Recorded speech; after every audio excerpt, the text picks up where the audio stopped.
Je m'appelle Jean-Baptiste, je suis consultant en transformation au sein de The Boson Project.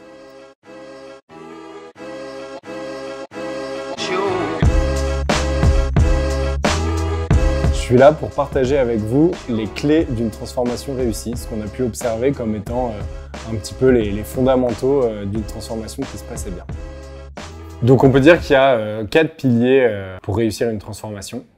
Le premier, c'est de s'autoriser à challenger le statu quo. Le deuxième, c'est d'imaginer des solutions avec les bonnes parties prenantes. Le troisième, c'est de passer à l'action et de pérenniser les solutions qui ont été imaginées. Et le quatrième, c'est de passer à l'échelle et de diffuser la transformation.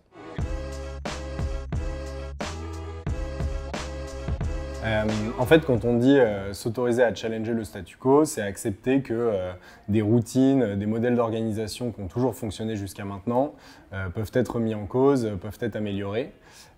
Et donc, il y a un certain nombre de routines qui peuvent aider vos équipes à se mettre dans cette culture-là de challenger le statu quo et de finalement s'autoriser à penser différemment. Un premier, c'est le rétex, le retour d'expérience, qui consiste à l'issue d'un projet à venir questionner la façon dont ce qu'on a fait, ce qui aurait pu être mieux fait, ce qui peut être amélioré.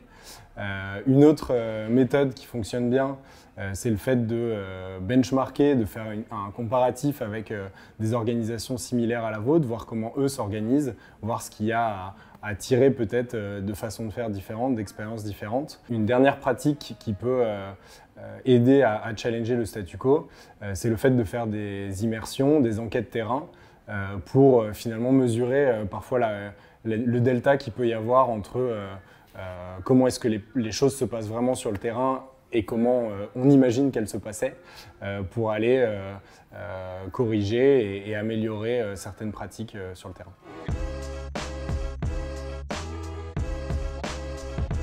Un outil qui peut être très utile, c'est de faire une cartographie des acteurs et d'identifier en fait au sein de l'organisation quels sont pour chaque acteur les freins et les leviers à la transformation et en fait d'impliquer au juste niveau les bons acteurs pour qu'ils puissent être responsabilisés dans la transformation et déployer à leur niveau les nouvelles solutions.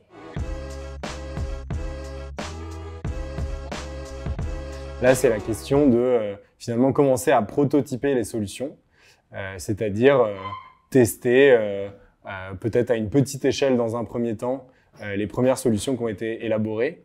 Et l'intérêt de cette phase de prototypage, c'est que ça va à la fois vous permettre de valider vos solutions, de les améliorer en faisant, comme on l'a dit avant, avec des retours d'expérience, avec de l'amélioration continue, un certain nombre d'itérations pour améliorer votre solution. Et surtout, cette phase de prototypage, elle va vous permettre de susciter l'engagement au sein des équipes en leur montrant qu'elles sont en capacité de faire d'une part. Et nous, chez les Bosons, on aime bien parler de la stratégie des petits feux de camp, c'est-à-dire une fois que vous commencez à avoir ces différents prototypes qui, à une échelle locale, ont fonctionné, ont fait la preuve du succès, savoir communiquer autour de ces succès pour là aussi susciter l'engagement et favoriser finalement l'adhésion à la transformation en faisant la preuve du succès et en montrant que ça apporte des bienfaits à l'organisation. Dernier pilier, qui n'est pas le plus simple, passer à l'échelle et diffuser la transformation. Donc là, on est sur la question de, une fois qu'on a prototypé quelque chose à l'échelle locale, une fois qu'on a fait la preuve de succès d'une nouvelle méthode, d'une nouvelle routine, d'une nouvelle organisation, comment est-ce qu'on la diffuse, comment est-ce qu'on la fait vivre dans l'ensemble de l'organisation. Et donc là, on va pouvoir s'appuyer sur différents leviers, encore une fois.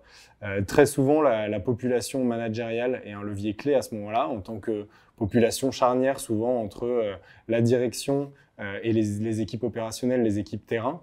C'est elle qui va avoir le pouvoir de diffuser une nouvelle pratique de manière large dans l'organisation. Donc très souvent, on va pouvoir, en travaillant sur la posture, sur les routines de cette population-là, faire évoluer l'organisation.